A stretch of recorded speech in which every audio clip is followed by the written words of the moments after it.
Assalamualaikum warahmatullahi wabarakatuh. Kami dari kelompok 1 ingin membahas materi terkait transfer antar perusahaan aset tak lancar. Sebelumnya perkenalkan, nama saya Aan Pratama, NPM 1903031001. Nama saya Lutfiana Sapitri, NPM 1903031036.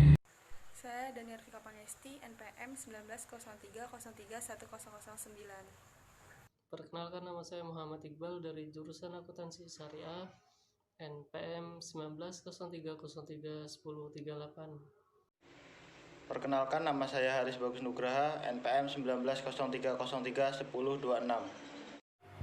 Perkenalkan, nama saya Dini Alriati, MPM 1903031018.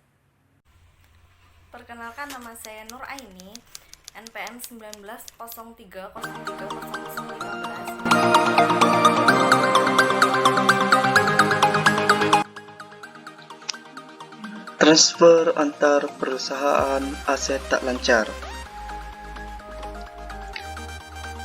yaitu memiliki induk perusahaan dan anak-anak perusahaan seringkali terlibat dalam berbagai transaksi antara mereka sendiri. Contoh, perusahaan manufaktur seringkali mempunyai anak perusahaan yang menghasilkan bahan baku atau memproduksi komponen yang akan menjadi bagian dari produk perusahaan afiliasi. Transaksi antar perusahaan yang berhubungan istimewa ini disebut transfer antar perusahaan, intercorporate transfer. Selanjutnya yaitu ide pokok dari laporan keuangan konsolidasi adalah menyajikan aktivitas dari afiliasi konsolidasi seakan-akan perusahaan afiliasi yang terpisah tersebut merupakan satu perusahaan tunggal.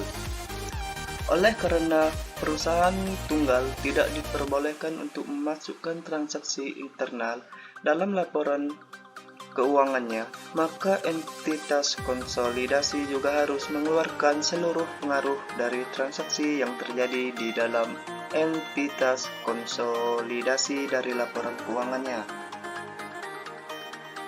Transfer antar perusahaan yaitu berdasarkan pada pedoman prosedur konsolidasi yang disajikan di bab-bab sebelumnya. Bab ini akan membahas mengenai pengaruh dari transfer antar perusahaan. Kemudian bab ini juga akan membahas mengenai jasa dan penjualan aset tetap antar perusahaan. Gambaran umum mengenai entitas konsolidasi. Entitas konsolidasi adalah agregasi dari sejumlah perusahaan yang berbeda. Laporan keuangan yang disusun oleh masing-masing afiliasi dikonsolidasi menjadi suatu laporan keuangan yang menyajikan posisi keuangan dan hasil operasi dari seluruh entitas ekonomi seakan-akan merupakan perusahaan tunggal. Kemudian di eliminasi transfer perusahaan, semua aspek transfer antar perusahaan harus dieliminasi dalam penyusunan laporan keuangan tersebut. Terlihat seakan-akan merupakan laporan keuangan dari suatu perusahaan tunggal.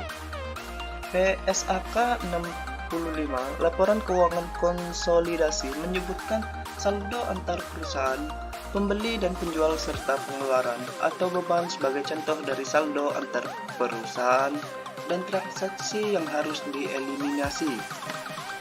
Kemudian di materi eliminasi laba dan rugi yang belum direalisasi, yaitu laba dan rugi dari penjualan suatu barang ke pihak yang berhubungan istimewa, umumnya dianggap direalisasi pada saat penjualan dari perspektif perusahaan penjual. Tetapi untuk tujuan konsolidasi, laba tersebut belum dianggap direalisasi sampai direalisasi, biasanya melalui penjualan ke pihak yang tidak berhubungan istimewa. Laba belum direalisasi dari transfer antar perusahaan disebut laba antar perusahaan yang belum direalisasi, unrealized intercompany profit. Kemudian di ilustrasi berikut memberikan tinjauan mengenai proses antar perusahaan menggunakan tanah sebagai contoh. Pertama-tama, tanah dibeli oleh PT Induk dari pihak yang tidak berhubungan istimewa. Kemudian dijual ke anak perusahaan dan akhirnya dijual oleh anak perusahaan tersebut ke pihak yang tidak berhubungan istimewa. Dieliminasi laba dan rugi yang belum direalisasi. Ketiga transaksi tersebut dan jumlah yang terkait adalah sebagai berikut. Transaksi yang pertama adalah pembelian oleh PT Induk dari pihak luar seharga Rp 10 juta. Kemudian pada transaksi yang kedua, penjualan dari PT Induk ke PT Anak seharga 15 juta. Kemudian di transaksi penjualan dari PT Anak ke pihak luar seharga Rp 25 juta. Kemudian di sini di kasus A, ketiga transaksi terjadi pada periode akuntansi yang sama. Jumlah keuntungan yang dilaporkan atas transaksi tersebut adalah sebagai berikut. PT Induk mempunyai sejumlah uang yang Rp 15 juta dikurang dengan Rp 10 juta menjadi 5 juta. Kemudian di PT Anak, di sini mempunyai jumlah Rp 25 juta dikurang dengan 15 juta menjadi 10 juta, dan di entitas konsolidasi itu mempunyai Rp 25 juta dikurang 10 juta menjadi 15 juta. Di keuntungan yang dilaporkan oleh setiap entitas dianggap telah direalisasi karena tanah telah terjual ke pihak yang tidak berhubungan istimewa. Kasus B. Hanya transaksi T1 yang diselesaikan selama periode berjalan. Jumlah keuntungan yang dilaporkan atas transaksi tersebut adalah sebagai berikut. PT Induk Rp 0, PT Anak 0, entitas konsolidasi 0. Tidak ada penjualan yang dilakukan oleh perusahaan afiliasi dan tidak ada keuntungan yang dilaporkan atau direalisasi. Perusahaan afiliasi sendiri adalah anak perusahaan yang berada dalam suatu sistem perusahaan induk. Kasus C. Hanya transaksi T1 dan T2 yang diselesaikan selama periode berjalan. Jumlah keuntungan yang dilaporkan atas transaksi tersebut adalah sebagai berikut. PT Induk sebesar 5 juta rupiah dalam kurung 15 juta rupiah dikurang 10 juta rupiah. PT Anak 0, entitas konsolidasi 0, keuntungan sebesar 5 juta rupiah yang dilaporkan dianggap belum direalisasi dari sudut pandang konsolidasi dan tidak dilaporkan dalam laporan laba rugi konsolidasi karena tanah tersebut belum dijual ke pihak luar entitas konsolidasi. Entitas konsolidasi adalah suatu entitas pelaporan yang bersifat fiktif atau konseptual. Kasus D. Hanya transaksi T3 yang diselesaikan selama periode berjalan. T1 dan T2 terjadi di periode sebelumnya. Jumlah keuntungan yang dilaporkan atas transaksi tersebut adalah sebagai berikut. PT Induk 0 rupiah, PT Anak sebesar 10 juta rupiah dalam kurung 25 juta rupiah dikurang 15 juta rupiah. Entitas konsolidasi sebesar 15 juta rupiah dalam kurung 25 juta rupiah dikurang 10 juta rupiah. PT Anak mengakui keuntungan sebesar selisih antara harga jual 25 juta rupiah dan biaya perolehan 15 juta rupiah. Sedangkan entitas konsolidasi melaporkan keuntungan selisih antara harga jual 25 juta rupiah dan biaya perolehan 10 juta rupiah. Transfer jasa antar perusahaan. Pada saat suatu perusahaan membeli jasa dari pihak yang berhubungan istimewa, umumnya pembeli mencatat sebagai beban dan penjual mencatatnya sebagai pendapatan. Pada saat penyusunan laporan keuangan konsolidasi, beban dan pendapatan tersebut harus dieliminasi. Laporan keuangan konsolidasi sendiri adalah laporan yang memberikan posisi keuangan dan hasil operasi untuk sebuah induk perusahaan. Laporan keuangan konsolidasi sendiri adalah laporan yang memberikan posisi keuangan dan hasil operasi untuk sebuah induk perusahaan.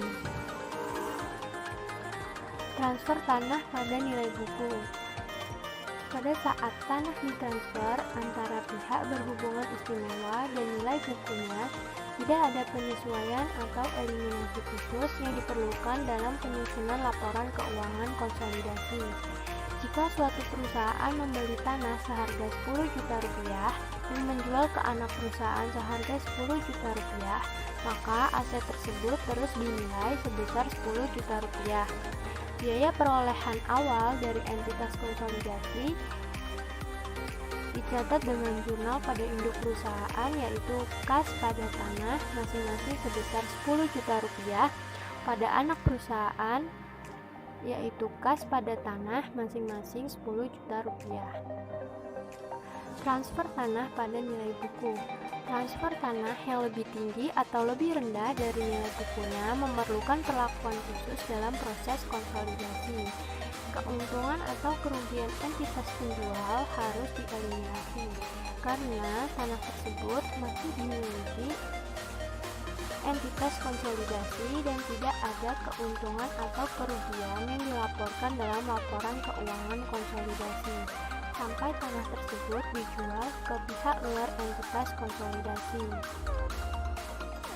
Transfer tanah pada nilai buku. Tanah juga harus dilaporkan sebesar biaya perolehan awal dalam laporan keuangan konsolidasi selama tanah tersebut masih dimiliki di dalam entitas konsolidasi. Siapapun pihak afiliasi yang memiliki tanah tersebut, PT Induk mengakuisisi tanah senilai 20 juta rupiah pada tanggal 1 Januari 2001 dan menjual tanah tersebut ke anak perusahaannya PT Anak pada tanggal 1 Juli 2001. PT Induk mencatat pembelian tanah dan penjualan ke PT Anak dengan jurnal 1 Januari 2001 tanah pada kas sebesar masing-masing 20 juta rupiah untuk mencatat pembelian tanah. Kemudian pada tanggal 1 Juli 2001 jurnalnya yaitu kas pada tanah dan keuntungan penjualan tanah. Kas sebesar 35 juta rupiah, tanah sebesar 20 juta rupiah, keuntungan penjualan tanah sebesar 15 juta rupiah untuk mencatat penjualan tanah ke PT Anak. PT Anak mencatat pembelian tanah dari PT Induk dengan jurnal 1 Juli 2001 yaitu tanah pada kas sebesar masing-masing adalah 35 juta rupiah untuk mencatat pembelian tanah dari PT Induk. Transfer tanah pada nilai buku. Transfer antar perusahaan mengakibatkan penjual mengakui keuntungan sebesar 15 juta rupiah dan nilai tercatat tanah meningkat sebesar jumlah yang sama. Kedua angka tersebut tidak dilaporkan dalam laporan keuangan konsolidasi karena keuntungan antar perusahaan sebesar 15 juta rupiah belum direalisasi dari sudut pandang entitas konsolidasi. Tanah belum dijual di luar entitas konsolidasi sehingga tanah harus tetap dilaporkan sebesar biaya perolehan awalnya dari entitas. Transfer tanah pada nilai buku. Keuntungan harus dieliminasi dalam penyusunan laporan keuangan konsolidasi dan tanah harus dinyatakan kembali dari 35 juta rupiah yang dicatat oleh PT Anak ke biaya perolehan awalnya sebesar 20 juta rupiah. Jurnalnya yaitu keuntungan penjualan tanah pada tanah. Ini adalah untuk mengeliminasi keuntungan yang belum direalisasi dari penjualan tanah. Nominalnya adalah masing-masing sebesar 15 juta rupiah. Selanjutnya, saya akan menjelaskan alokasi eliminasi laba belum direalisasi. Keuntungan atau kerugian dari transfer antar perusahaan diakui oleh afiliasi penjualan dan menjadi hak pemegang saham afiliasi tersebut. Penjualan yang terjadi dari induk perusahaan ke anak perusahaan disebut penjualan arus ke bawah. atau downstream sales. Setiap keuntungan atau kerugian dari transfer tersebut menjadi hak pemegang saham induk perusahaan. Penjualan dari anak perusahaan ke induk perusahaan disebut penjualan arus ke atas atau upstream sales, yaitu setiap keuntungan atau kerugian dari transfer tersebut menjadi hak pemegang saham anak perusahaan. Jika anak perusahaan dimiliki penuh, maka semua keuntungan atau kerugian pada akhirnya menjadi hak induk perusahaan sebagai satu-satunya pemegang saham. Akan tetapi, jika anak perusahaan tidak dimiliki penuh, maka keuntungan atau kerugian dari penjualan arus ke atas harus dibagi antara induk perusahaan dan pemegang saham minoritas.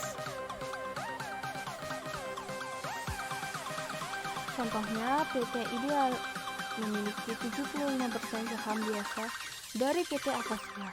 PT Ideal melaporkan laba operasi dari aktivitasnya sendiri, termasuk pendapatan investasi dari PT Akasia sebesar 100 juta. PT Akasia melaporkan laba bersih sebesar 60 juta. Termasuk di dalam laba afiliasi penjualan adalah keuntungan belum direalisasi sebesar 10 juta dari transfer aset antar perusahaan. Jika penjualan tersebut merupakan transfer arus ke bawah, laba belum direalisasi dieliminasi seluruhnya dari bagian laba kepemilikan mayoritas pada saat penyusunan laporan keuangan konsolidasi. Perhitungan laba bersih adalah sebagai berikut. Laba terpisah PT Ideal yaitu 100 juta dikurangi laba antar perusahaan yang belum direalisasi penjualan aset arus ke bawah dikurangi 10 juta. Jadi laba realisasi terpisah PT Ideal yaitu 90 juta. Bagian PT Ideal atas laba PT Akasia, laba bersih PT Akasia 60 juta. Bagian proporsional PT Ideal dikalikan 0,75 menjadi 45 juta. Itu laba bersih konsolidasinya 45 juta ditambah 90 juta, hasilnya 135 juta. Jika transfer antar perusahaan dari anak perusahaan ke induk perusahaan, maka laba yang belum direalisasi dari penjualan arus ke atas dieliminasi secara proporsional dari kepemilikan pemegang saham mengendali dan minoritas. Selanjutnya laba konsolidasi disebut sebagai berikut. Laba terpisah PT Ideal yaitu 100 juta. Bagian PT Induk atas laba PT Akasia, laba bersih PT Akasia yaitu 60 juta. Dikurangi laba antar perusahaan yang belum direalisasi dari penjualan aset arus ke atas dikurangi 10 juta. Hasilnya laba realisasi PT Ideal itu 50 juta. Bagian proporsional PT Ideal dikalikan 50 juta dikali 0,75. Jadi bagian proporsional PT Ideal itu 37 juta 500. Lalu laba bersih konsolidasi 100 juta dari laba terpisah PT Ideal ditambah bagian proporsional PT Ideal 37 juta 500, hasilnya 137 juta 500. Laba bersih konsolidasi lebih tinggi 2,5 juta dalam kasus atas karena 25 juta dari eliminasi laba belum direalisasi dikurangi dari kepemilikan minoritas, bukan mengurangi jumlah penuh dari pemilik mayoritas seperti pada kasus arus ke bawah. Pendapatan kepemilikan minoritas. Laba yang dialokasikan kepemilikan minoritas adalah bagian proporsional kepemilikan minoritas atas laba direalisasi anak perusahaan dalam transaksi dengan pihak eksternal dari entitas konsolidasi. Laba yang dialokasikan ke pemilikan minoritas dalam contoh arus ke bawah dihitung sebagai berikut. Laba bersih PT Akasia 60 juta. Bagian proporsional kepemilikan minoritasnya dikalikan 0,25, lalu hasil laba dialokasikan ke pemilikan minoritas yaitu 15 juta. Laba yang dialokasikan ke pemilikan minoritas dalam contoh arus ke atas dihitung sebagai berikut.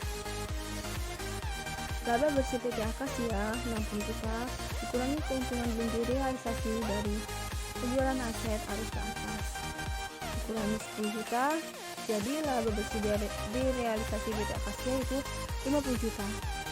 Dikalikan bagian proporsional kepemilikan minoritas 0,25, hasilnya laba dialokasikan kepemilikan minoritas yaitu 12.500.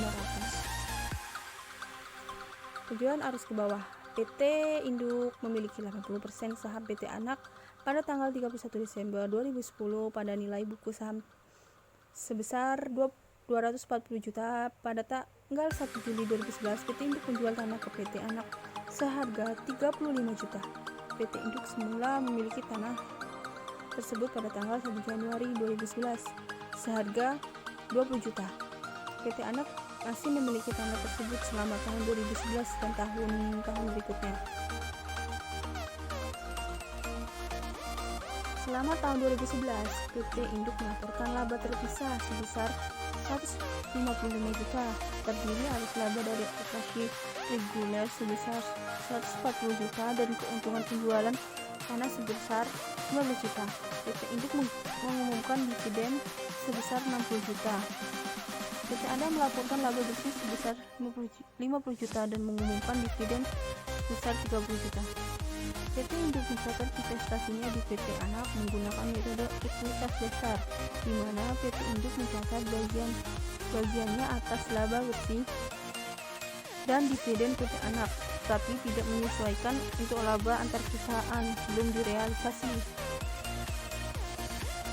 PT Induk mencatat penjualan tanah dan keuntungan yang dihasilkan sebesar 15 juta. Dari 35 juta dikurang 20 juta selama tahun 2011. PT Induk mencatat bagian atas laba dan dividen PT Anak dengan air jurnal menggunakan metode ekuitas dasar. Kas pada debit 24 juta dan investasi pada saham PT Anak mencatat dividen dari PT Anak sebesar 30 juta dikali 0,80 dikredit 24 juta. Pada tanggal 31 Desember 2011, akun investasi pada pembukuan PT Induk tampak sebagai berikut. Biaya perolehannya yaitu 240 juta, aktual ekuitasnya yaitu 24 juta, itu diperoleh dari 30 juta dikali 0,80, jadi hasilnya 24 juta. 65 juta dikali 0,80 yaitu hasilnya 52 juta. Dan saldo pada tanggal 31 bulan 12 2011 yaitu 268 juta. Pendapatan dari anak perusahaan yaitu 40 juta, dividen diumumkan yaitu 24 juta, investasi pada saham PT Anak yaitu 16 juta, pendapatan untuk kepemilikan minoritas yaitu 10 juta, dividen diumumkan yaitu 6 juta, kepemilikan minoritas yaitu 4 juta, minoritas yaitu 10 juta sama dengan 50 juta dikali 0,20, 6 juta sama dengan 30 juta dikali 0,20, saham biasa PT Anak yaitu 200 juta, saldo laba pada tanggal 1 Januari yaitu 100 juta, investasi pada saham PT Anak yaitu 240 juta dan kepemilikan minoritas yaitu 60 juta. Ayat jurnal tambahan untuk eliminasi keuntungan belum direalisasikan dari penjualan tanah antar perusahaan yaitu seperti tabel di bawah ini, yaitu keuntungan penjualan tanah yaitu sebesar 15 juta dan tanah yaitu 15 juta, atau mengeliminasi keuntungan belum direalisasi dari penjualan tanah arus ke bawah. Laba bersih konsolidasi, laba terpisah PT Induk yaitu 155 juta dikurangi atau laba antar perusahaan yang belum direalisasi dari penjualan, sedangkan tanah arus ke bawah yaitu sebesar 15 juta. Laba direalisasi terpisah PT Induk yaitu sebesar 140 juta. Bagian PT Induk atas laba PT Anak yaitu terdiri dari laba bersih PT anak yaitu 50 juta, bagian proporsional PT ideal yaitu nanti jumlahnya dikali 0,80 sehingga mendapatkan nilai yaitu 40 juta. Laba bersih konsolidasi 2011 dijumlahkan menjadi 180 juta.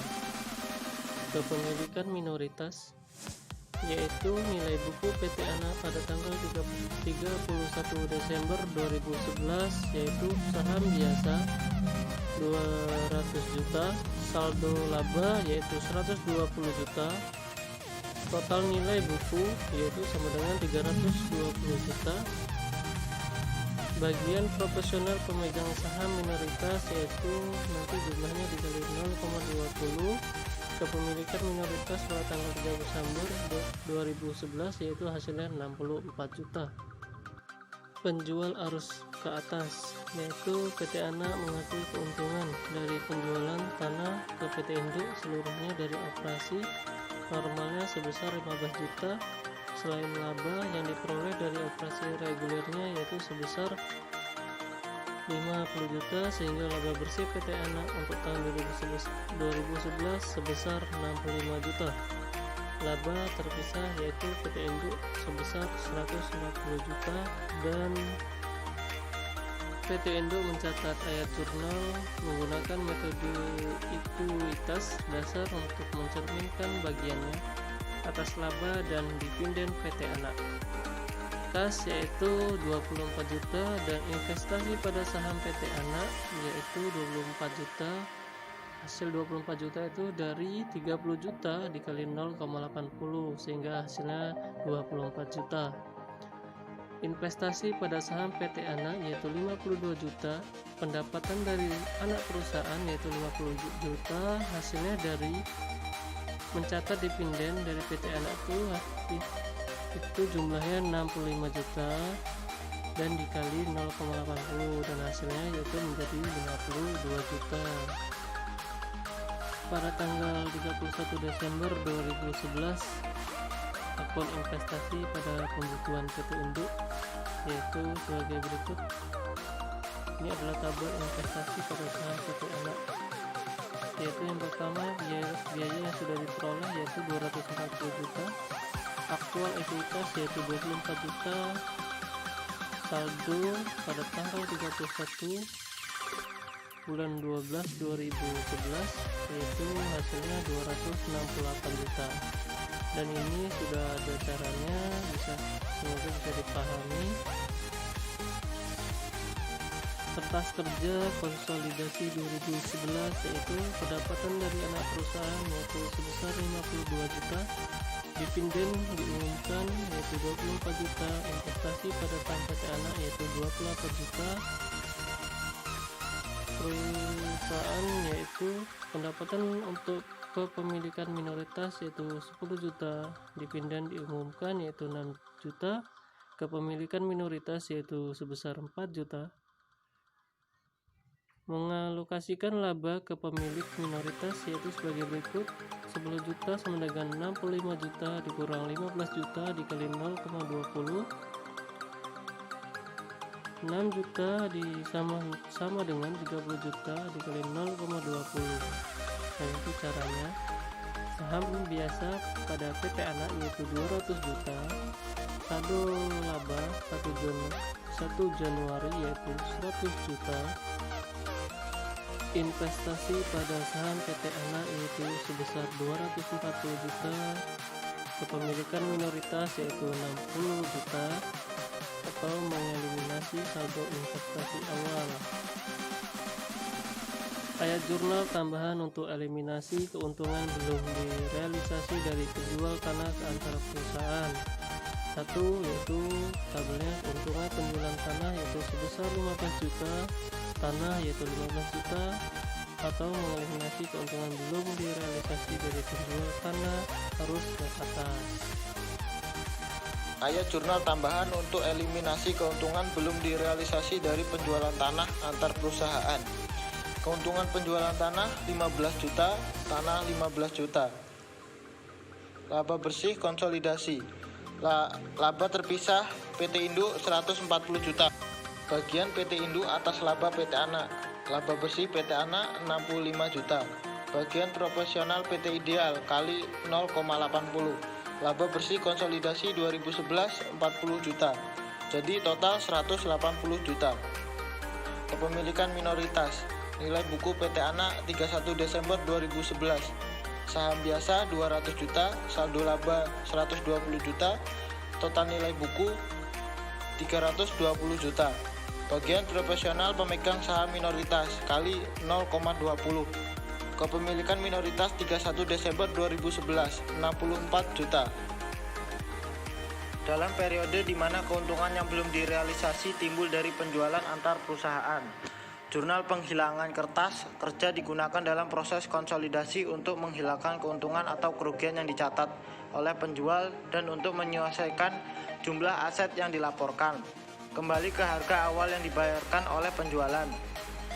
Dalam kasus penjualan hilir, laba dari transfer antar perusahaan diakui sepenuhnya oleh induk dan dimasukkan dalam saldo laba induk pada tahun-tahun berikutnya.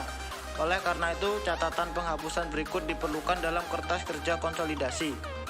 Setiap tahun setelah tahun penjualan hilir tanah, selama tanah tersebut dikuasai oleh anak perusahaan.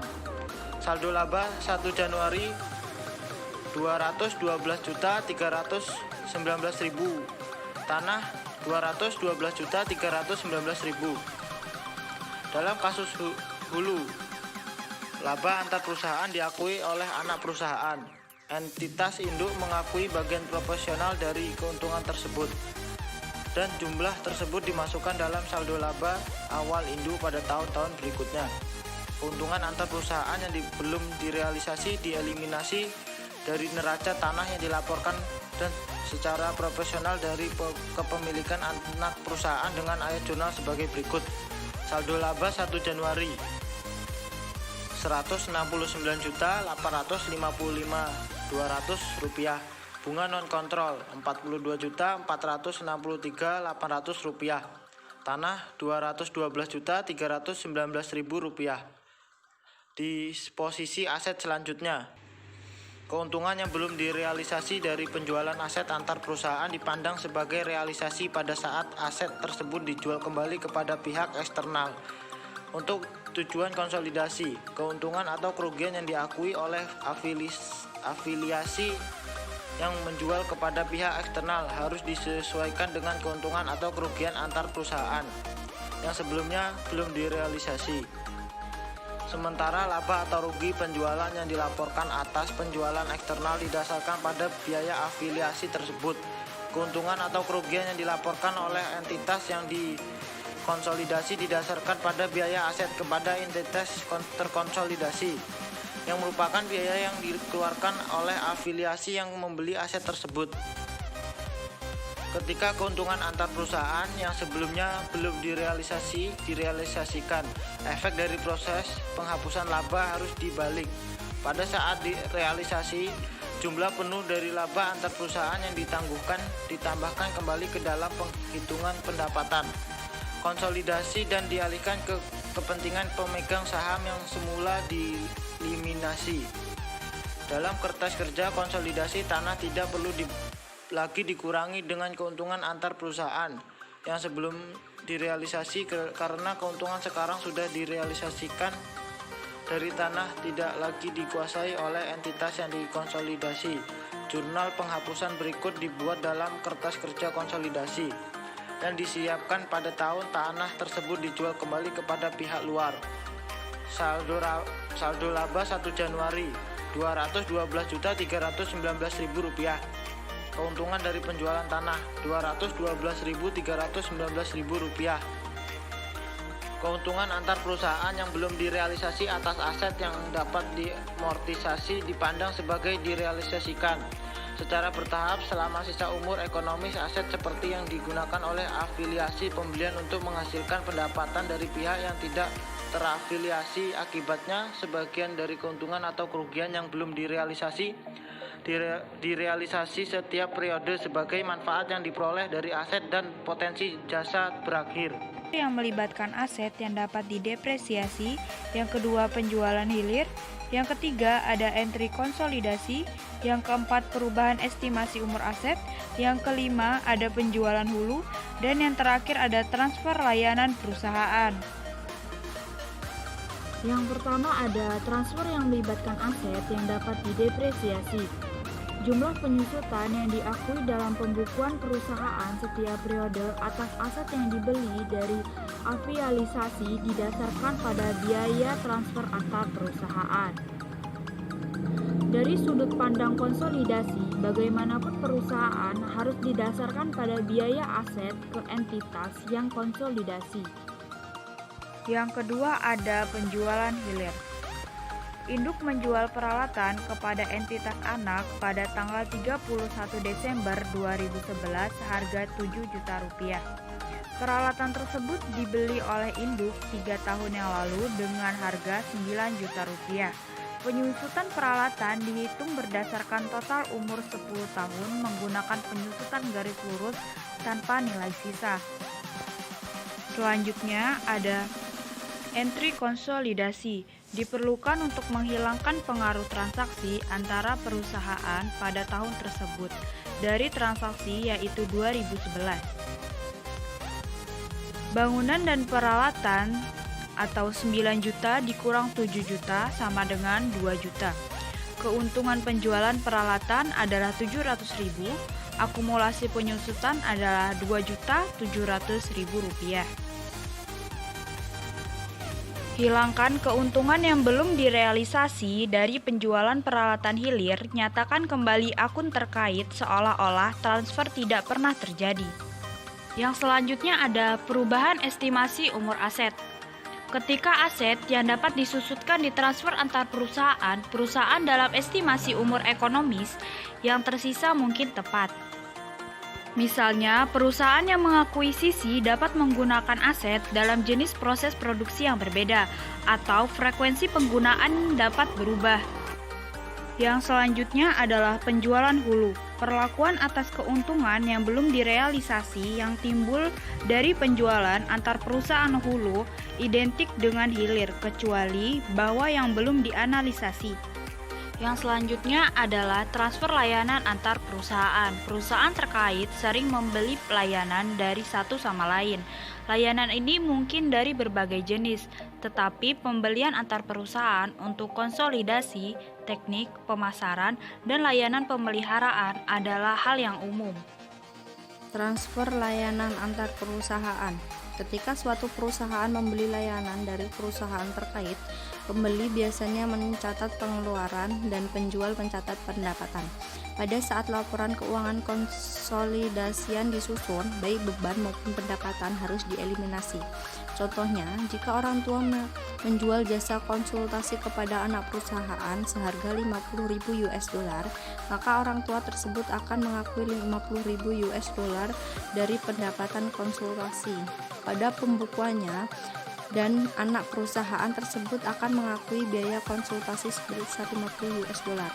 Jurnalnya pendapatan konsultasi $50.000 pada biaya konsultasi $50.000. Karena pendapatan dan beban sama dan keduanya dieliminasi, pendapatan tidak terpengaruh oleh penghapusan tersebut. Meskipun pendapatan tidak terpengaruh, penghapusan tersebut tetap penting, karena jika tidak, pendapatan dan pengeluaran terlalu dibesar-besarkan.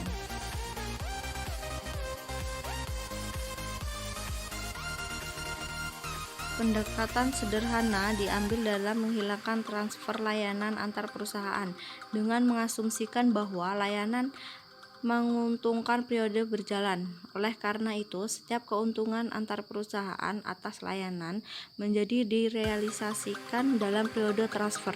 Karena itu, tidak ada ayat jurnal eliminasi yang terkait dengan pengalihan jasa periode kini yang diperlukan di masa mendatang, karena laba antar perusahaan dianggap direalisasikan dalam periode pengalihan.